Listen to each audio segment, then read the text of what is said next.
Friday afternoon video. It's actually Tuesday in London, but last Friday was very busy in the constituency, and indeed it was a very busy week. Getting to grips with a new job in the Ministry of Defence has been quite a challenge, but I think I'm slowly getting there.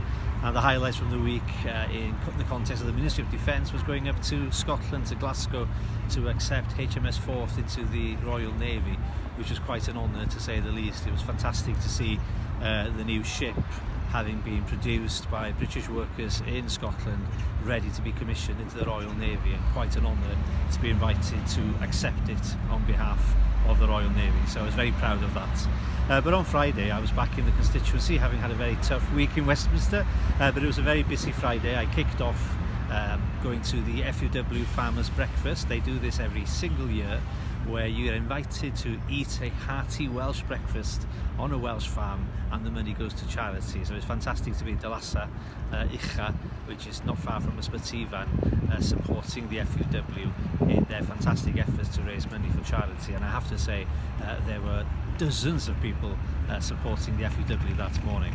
I then moved on to open a new business, the Green Deal, which is a business based in Mochtre. A great success story, employing over 40 people now, although it's a fairly recently established business, and it was great to see the enthusiasm and the positivity of that business in Aberconwy.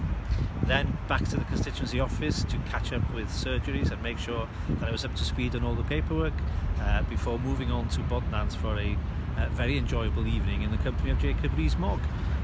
We had over 100 people in attendance, and Jacob, despite arriving about an hour late through no fault of his own, Jacob was a fantastic and interesting speaker, which I think everybody enjoyed.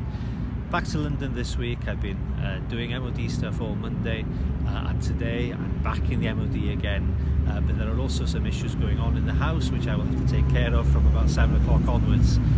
So I will be probably doing another video on Friday, but for the time being that's enough from me.